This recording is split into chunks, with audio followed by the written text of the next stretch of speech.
Hello! My name is Callista, and welcome back to Pillars of Eternity. In the last episode, we met Alfra here. This turned out to be Kallisha's sister, and, unfortunately we did have to break the news to her. Your sister is dead.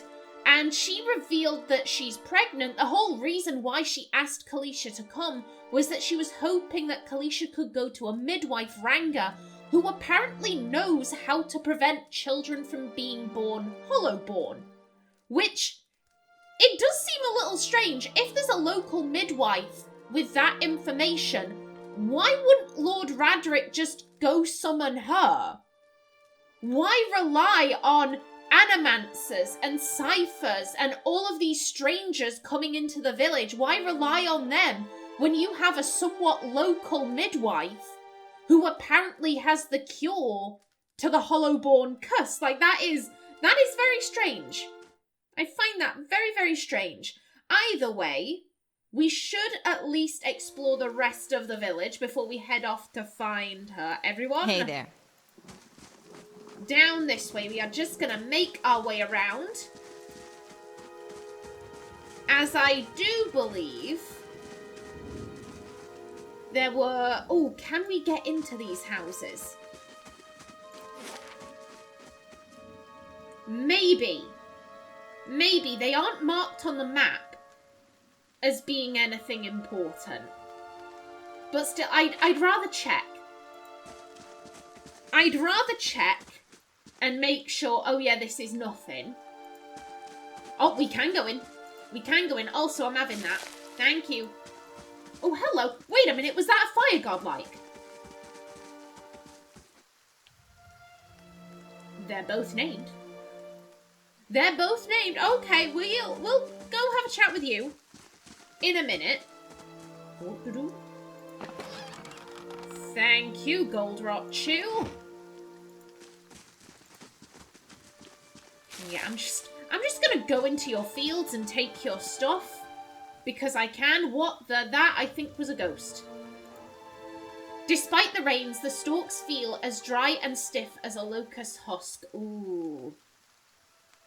Yeah, it just seems like this place has gone to absolute shit. Yeah, okay, nowhere new up here. What about... Okay,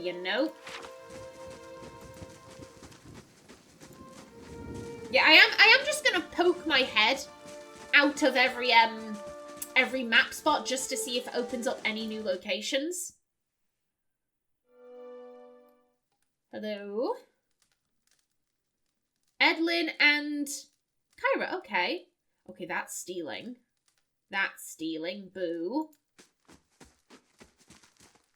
Rats scurry beneath the sacks, or behind the sacks. You need to get yourselves a cat. Get yourselves a cat. We are on. Hey there. Okay. Let's have a chat. As you near, you feel a vibrant history contained in the essence of this woman's soul. You will reach out. You see a key turn gently, steady, and hear a ghostly click as the door swings inwards. Two figures slip in, locking the door behind them, and begin their prowl. Their hunt is efficient, and it takes them little time to acquire a sizable collection of documents and oddly shaped velvet pouches. Quick hands fill pockets, rucksacks, bags. The door opens downstairs, and everything freezes. Footsteps, a tired giggle. The thieves are all eye whites and short breath as they empty their pockets of all but the necessities. Anything noisy hurriedly replaced. Silence from downstairs, then tentative steps up the staircase. A voice calls out. One thief creeps forward, the other gesticulating wildly for him to return. He continues forward, crouching by the banister. He sees a gaudy shoe and shoves. The woman falls with a cut-off scream, rolling lifelessly to the floor below. Swearing, the second thief grabs her brother and they make their escape, collecting whatever of value they can on the way out. Ooh. I presume this is the woman. It said, oh, this woman has a vibrant past. Ooh. I'm just saying, we could blackmail her. We could do that. Again, we'll reach out. You see a crowded marketplace, vendor stalls lining the road, their proprietors' voices calling out to passers-by to come sample their wares. This woman wanders through the throngs, strolling hand in hand with another woman. They pursue the vendor's goods, tarrying at a book merchant, with a number of old and beautiful tomes, chatting with one another about what they see. One will pick up a book and show it to the other, who will take it, comment on it, and place it back on its shelf. Then the first will snatch up the book again and quickly pay the merchant before the other can snatch it back. They walk away from the market, weighed down by packs filled with books, still hand in hand, standing close and comfortable and familiar with each other. As they pass down a somewhat deserted street, an object suddenly hits this woman in the chest and bounces off, rolling away towards one of the buildings. The women stop and look at the object, an apple, and then back up at the person who threw it. There is nothing special about him aside from the angry look on his face, and the two other apples he holds.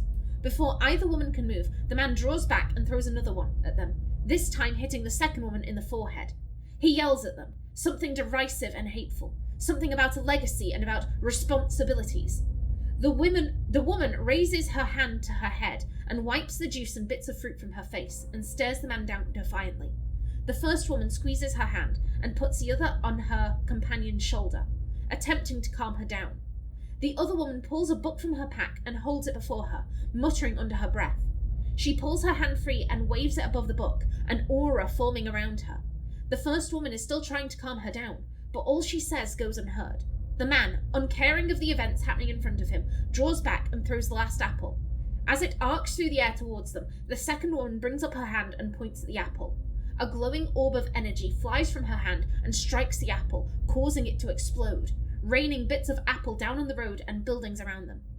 The man's face changes, anger joined by fear, looking like he's trying to decide if running or attacking is the better course of action.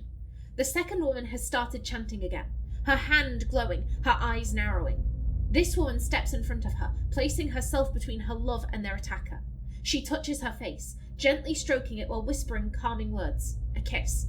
The woman's countenance changes. She calms, her eyes softening, her lips regaining the lost smile. The first woman smiles again as well and kisses the other. "Wizard scum," the man behind them says, and the two women turn to face him, staring him down defiantly. They join hands and begin walking again, moving past him without so much as a sideways glance. You should have killed him. You should have killed him. Do it. Do it. The man's a bigot. Fuck him up. 1 second, Yeah, okay. Hey you there. Over there, and let us leave these two. I hope you have a nice day, ladies. Now, I don't know if I'm going to read all of the histories. I think at least for right now, whilst everything is still so new, I will. But I think when we start moving to different towns, unless it's a character with like a name that I'm like, oh yeah, that's a cool name. That's a cool name. I'll probably give it a miss. Because it does seem like there's a lot of them. For Doran Chamberlain, you see a large crowd gathered in the middle of a courtyard. This man stands in the midst of them, a cloak pulled over his head, holding it closed around his neck. The crowd has congregated around a platform, and they all watch, transfixed, as a man is led to the platform, flanked by 2 city guardsmen. The man is shackled hand and foot, but carries himself as a nobleman, not deigning to even glance at the crowd. The cloaked man pulls his cover closer around his face and turns to leave, hunching over to avoid being seen. A crier on the platform unrolls a parchment and begins to read, but the man pays no attention, intent on getting away from the courtyard. The crier's voice grows louder and more intense as he reads, and voices from the crowd start to punctuate his sentences. The jeers and shouts grow more frequent, and with each one the cloaked man flinches and his shoulders droop. He breaks from the crowd, coming to the edge of the courtyard, and the cry reaches the end of his proclamation. The crowd grows silent again, save for the occasional shout. The man turns to look back at the platform, seeing his father kneeling before the block, neck exposed. The executioner moves into position, lifting his axe to strike. The man turns suddenly, unable to watch. There is a wet thunk, and the crowd breaks into cheers and applause. He leans against the wall, regaining his composure, then straightens up. With obvious resolve, he strides off, away from the crowd and his legacy. Ooh. And you, Rudolfir Nectore? You see a pair of immaculately polished leather boots and an impeccably maintained goatee. Their owner, a slightly hook-nosed man with a wicked grin and narrow eyes. He bobs his feathered hat at a nearby merchant as he ambles by, a small piece of parchment held tight in his fist, ink staining his fair fingers. He seems to know most of the merchants in the market, stopping to engage some, nodding at others, and even bartering for minor goods with a select few, always smiling, laughing and exchanging jibes. He approaches a heavy-set Amawa, smile plastered stiff across his face, and jokes about the weather. She jokes back, subtly palming him several gold coins. When he walks away, the paper in his hand is gone, and the smile on his face far more genuine. He tips his cap at her, winking, and trundles off with a new spring in his step. Ooh. These are very cool. I like this. I like this. It's a lot of reading, I will admit that. It's a lot of reading. But I do think it's a cool touch. Can we... Okay, I guess we can't go into this house, rightio. Next up would be Ingrid's, and then up to the windmill. Let's see. I'm like, can we steal? Can we take their stuff? Aha! Yeah, you see a bunch of crates like this. One of them is going to be lootable. Okay, hello. Nunton! And Ingrid. Okay, this was the guy. This was the hunter we met out on the road. No, is that... Okay. So we can just take their... So we'll have a chat first. Ingrid. This man and woman appear to have been in deep conversation, working at closing two bulging satchels. They move to embrace until the woman notices your approach and pauses, her smile faltering a little. Good day to you. Can we help you? She looks to her companion, brows furrowing with confusion. Do you know this woman, Nunton? Nunton coughs. Yes, I think we met in the Valewood. I warned her about the bear. He inclines his head. Glad to see you've made it. Was there something else you wanted? You two seem in a hurry. You two are in good spirits for people who just lost a friend. Is there anything you can tell me about Gilded Vale? Ooh, Again, Ximena just went through quite a traumatic caravan attack, and Ximena really doesn't care about the people who were killed in that. You know, she didn't know them. Like, she's just... You know, it feels odd to be having a go like, oh, why aren't you sad? Why aren't you sad? When you could turn it around and be like, Ximena, why aren't you sad? You just went through something deeply traumatic. You're more concerned about the fact that you're now a watcher. That's what you're sad about. You're not sad like, oh, those poor people on the caravan. Those poor people. Like, how do I put this? She didn't want them to die. She's not a monster. She didn't want them to die. But as I said, her whole thing is very much like a, you know, oh shit, they all died. I could have died. Oh fuck, that would have been bad. She's self-centered. She's self-centered. She didn't want them to die. She's not taking joy. She's not like, hey, all those innocent people on the caravan are dead. Fuck yes. She's not like that. She's just very much concerned with like, oh fuck, I could have died. I'm so glad I'm not dead. Let's look at the positives here. Yeah, I don't think she'd be having a go at them for this. We might as well get some more information about the village first. Is there anything you can tell me about Gilded Vale? Ingrid smiles wryly. Only that you'll want to be moving on as soon as you can. You'll have seen the tree, I imagine, but the rock goes deeper. If you were looking for work, I'd say you have a better chance of it elsewhere. We're headed for Defiance Bay ourselves, Nunton adds. You two seem to be in a hurry. Yes, I imagine so, Ingrid laughs. We're packing for a trip, actually. I've been meaning to visit Defiance Bay and... She looks at Nunton. Well, in truth, I think I've had my fill of this town. Nunton reaches to take her hand. It's time for some new scenery, he says. Okay. Goodbye. Yeah, I hope you two have happy lives. I'm just going to steal your stuff. Ooh. The Deerwood, Part 2, The Broken Stone War. Oh my god, this is like a full codex entry. Yeah, fuck yes, I love reading codex entries. In 2626 AI, a group of farmers, while clearing farmland for planting, accidentally knocked down one of the ancient Ardra menhirs of their land. This innocent act drew the ire of the native population and started what would come to be known as the Broken Stone War. When it was finally over, several thousand colonists had been killed, as well as hundreds of Glanfathans. I'm sorry. Glanfathans, hundreds dead. Colonists, thousands dead. Dear... Yeah, the Glanfathans are apparently very deadly. This is another reason why we should leave. This place is like right on the edge of their territory. Let's head to the city. Let's head to the city, which hopefully is further inland and away from the Glanfathans. Even though the war was technically over, the Glanfathans escalated their attacks on the settlers over the next 2 years, using vicious tactics that left many colonists, several military figures, and an earl and 6 thanes dead.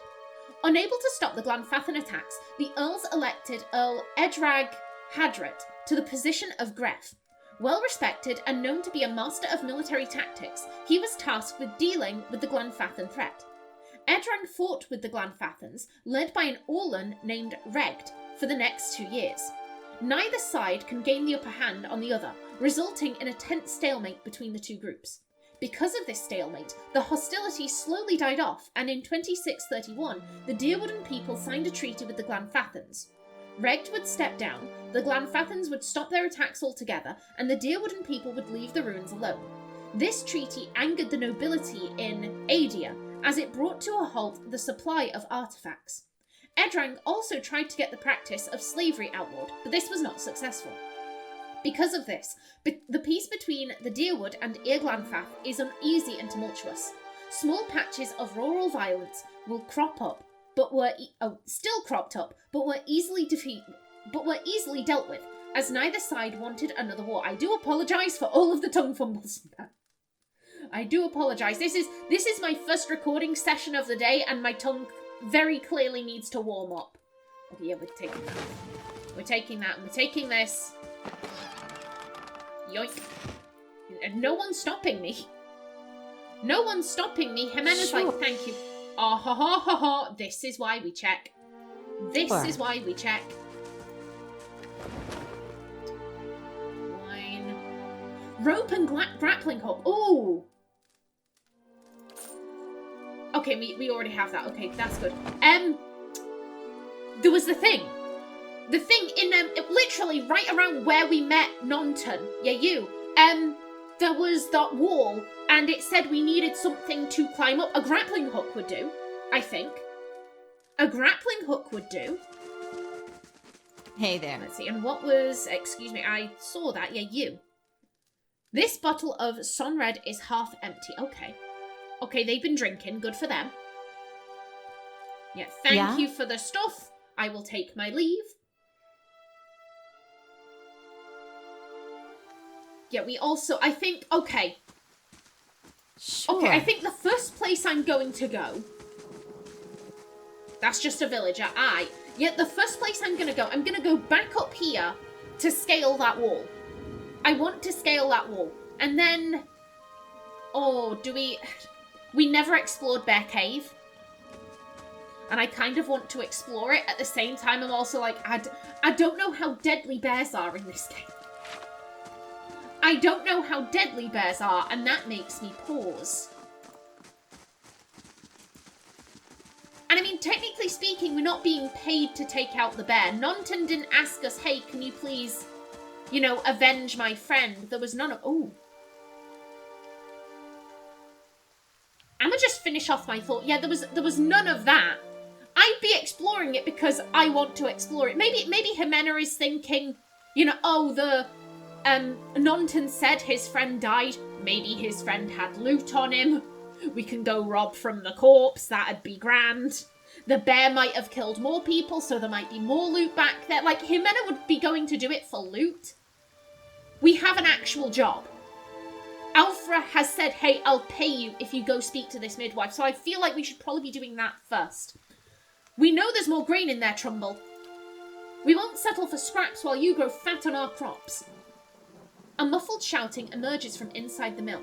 The first of you drunkards comes through that door gets a shot between the eyes. Gods hear me, swiner. I'll put you down like a dog. Come away for now, lads. But we'll be back, Trumbull, and we'll have fair prices, or by the flame, we'll have a reckoning. Okay. Against the grain, investigate the feud. Okay. Okay, so we now can enter here. I'm a tad concerned. He was saying, you know, I'm gonna shoot whoever comes in next. That doesn't sound too great. Let's just quickly see. Is there anything around here? No, just the door. Okay. Okie doke. Yeah, let me in. Let me in. I'm coming in. If you'll let me. Knock, knock. Please don't shoot. An elven man stands before you, his relatively stocky build suggesting a life of labour. His face is pale and drawn, and his eyes wide. Behind him, a younger man and woman exchange worried glances. The miller raises a club as you enter. It shakes violently in his grip. Get back if you value your life. Hold on, I'm not here to hurt anyone. Put that down before you get yourself hurt. I don't like being threatened. Oh, I'm tempted by this. You could read this in an aggressive way, you know, like, oh, put that down before you get yourself hurt. But I don't think that's how Ximena's saying it. I think she's, you know, just, like, she's looking at this person. It's a miller. It's a miller, not like a soldier, not like a warrior. It's a miller. Ximena isn't the best fighter, but I think she's like, yo, I'm better than this guy. Put that down before you get yourself hurt. Trumbull only raises the club higher. I mean it. I won't have Swiner and his lackeys threatening me in my own mill. Who's Swiner? My name is Ximena. I've only just arrived in Gilded Vale. I thought you could use some help. Those people out there seem pretty angry, diplomatic. I don't like being threatened. I think she's just gonna ignore this. You know, she's ignoring him raising the club. She's like, yo, if he wanted me dead, I'd be dead. He would have attacked. Like, you know.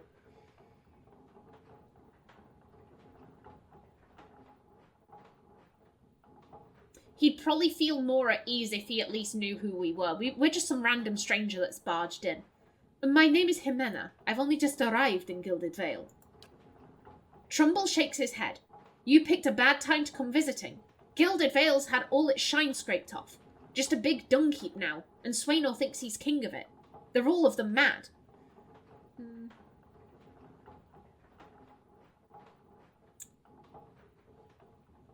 I feel like we should at least ask who this guy is first, and then maybe get, you know, travel back around to the ruckus. Who's Swainor? The dwarf. The one standing out there spreading lies among the villagers. Bastard's been here for decades, and he hasn't got any kinder with time. The miller hesitates, then lowers the club a fraction. Who are you? Is Swainor roping foreigners into his little crusade? Yeah, what was that ruckus outside? I thought you could use the help. I don't like being threatened. What was all that ruckus outside? Ooh, we gained 66 experience. Trumbull shakes his head. Where to begin? Swainor's whipped them up into a froth, going on about the grain stores, claims I've hidden away most of it. All I do with the grain is sell it. I can't create it out of thin air, and I can't hand it out for free. I pay the farmers for the crops they bring in, and I sell what comes out of the mill. Most of it goes to the Black Hound, on the west side of town, for ale. And Swainor and his lot don't... let's try that again. And Swainor and his lot sure don't mind that part. You take a look at the fields on the way into town. The crop's blighted, and most of what I'm getting from the farmers... Trumbull gestures to the sacks and containers. It's gone off, rotted through. I can't pay top prices for blighted wheat, and I've barely got enough good grain to go round. Swainor's howling after things he has no right to. Maybe I ought to have a talk with Swainor then. Seems like a pretty clean story for a messy situation. If you don't want those people in here with torches, maybe you ought to stop lying to me. I see, I had other questions. Oh, shit, yes! This is why. Ximena, she knows a lie when she hears one. She tells them enough. So she knows a good lie from bad. And she can tell, like, maybe something in this guy's voice, like a slight tremor. And she's just like, oh, classic tell. Classic. If you don't want those people in here with torches, maybe you ought to stop lying to me. Trumbull blinks, taken aback.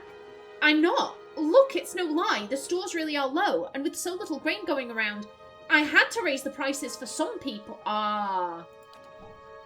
There are folks in this town that deserve far better than Ximena and his lot. People who've done more for Gilded Vale. People like the magistrate.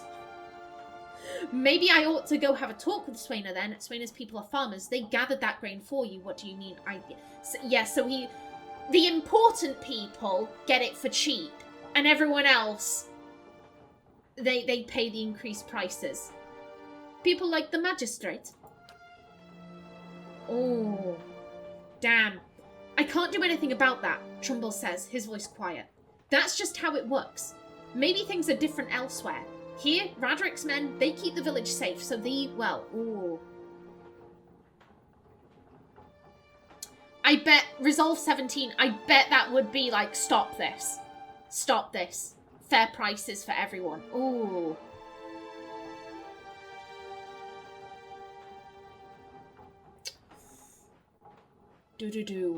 What do I want to do here? What do I want to do? I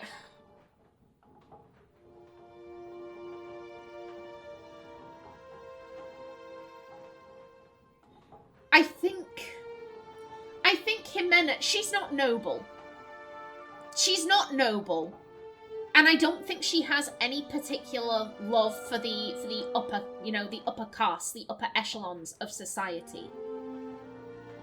I also don't think she has any particular loyalty to the peasantry. Ximena is very much the type of person who is like, I am out for myself. What can I get out of this situation? As such, she's pretty ambivalent here. I can see where this is gonna go. We either side with the peasants, or we side with the miller and the rich folk. The miller could give us money, but siding with the peasantry gives us a bit of a buffer.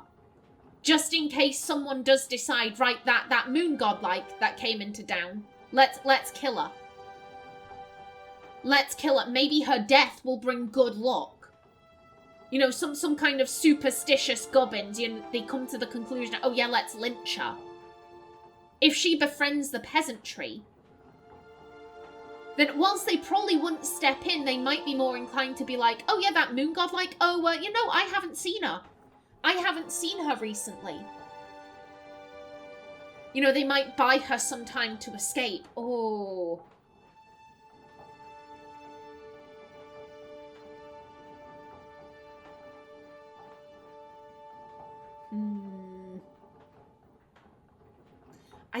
I do think that Ximena loves money. You can't make money if you're dead. I definitely think she values her life more. Ximena's people are farmers. They gathered that grain for you. They sure didn't mind losing that grain when it was going into the drinks at the inn. They don't make like-kind... Oh, okay, I see what this is saying. I was thinking like, wait, what? What? No, I get it. They sure didn't mind losing that grain when it was going into the drinks at the inn. They don't make like kind neighbours when they insult my son, go stumbling drunk through my own crops. You think they're the only ones that need to eat? Now the crops are sick and the wind's too weak to get the windmill turning. Our village's children are born as empty shells. That's not my doing. This place is cussed, and Ximena and the others haven't done a thing to help the rest of us through this lean season. Oh.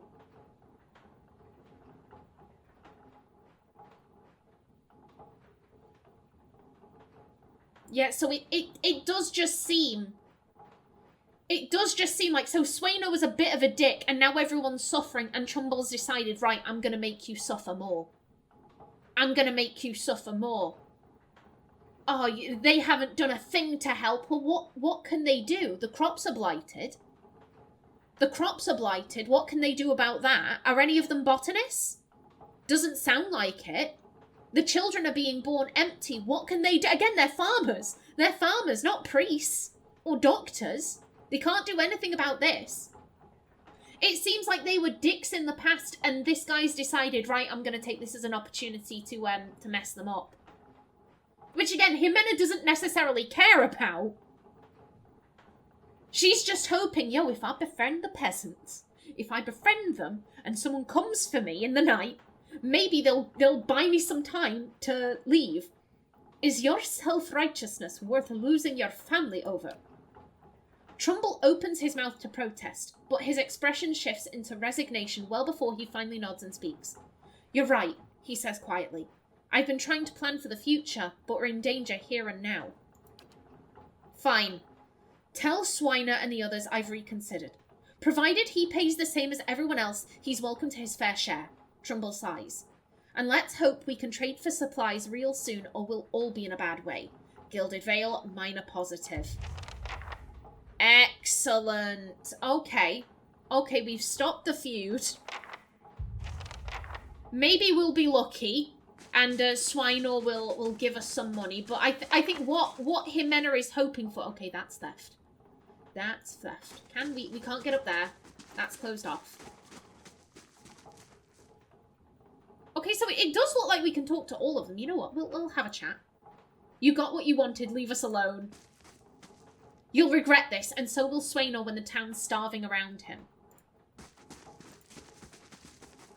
We're going through the stores faster than I feared. This won't last. As I said, Ximena isn't necessarily thinking, okay, what's best for the long-term outcomes for this town. All she's thinking is, I need help. I need help. And this Swinor guy, maybe he might be willing to throw some coppers my way for getting him fair prices for the grain. But literally, all I want is if trouble comes, I just want him to turn the other way and say, yeah, no, I didn't see her. I didn't see her. Like, guards, I don't know where this lady is. I don't know who you're talking about. Like, that's really all I'm hoping for with Swinor. If we get some money out of it, that would be great. Hello? Excuse me. Oh, okay, you're on the other side of fence. Yeah, yoink. Thank you, Berath's bell. Despite the rains, the stalks feel as dry and stiff as a locust husk's. Yeah. This place is just, it's screwed. It's absolutely screwed. And, okay, this doesn't lead anywhere. Anything round here? Also, that's a thought. Where is,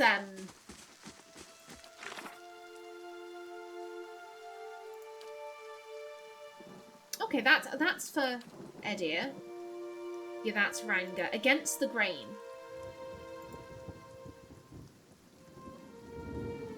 Yeah, that's... that's the issue. That's the issue. How long will the grain last? We've appeased the peasantry. So that now the peasants will be able to buy it at a fair price. At the same price as everyone else. But now it's going to go through even faster. But again, I don't think Ximena cares about that. I don't think Ximena cares about that.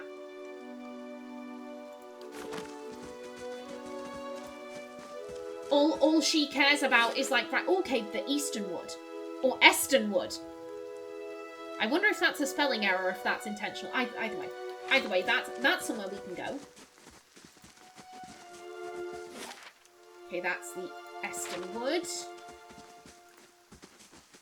Is this also the Estonwood? Oh, there goes my timer. Okay. Now then, let's see. Yeah, this is the next house on my list. Is there... That's a villager. Those are oh, cows! We can't speak to the cows. I am saddened. I am deeply saddened by this. Yeah, and it doesn't look like I can find a door. Okay, yeah, we'll go hang out in front of the smithery. And I will bring this episode to a close. Who are you? Is that a villager? That's a villager. That's a villager. Ooh. Black Hammer Smithery. Okie doke. In the next episode, we check out the smithery. But until then, please remember to like if you enjoyed, leave a comment below, And if you wanted to subscribe, it would be very much appreciated. A special thanks to my channel members such as SM2K and Christopher K. Davis. I've been Kallista. Thanks for watching and see you in the next episode.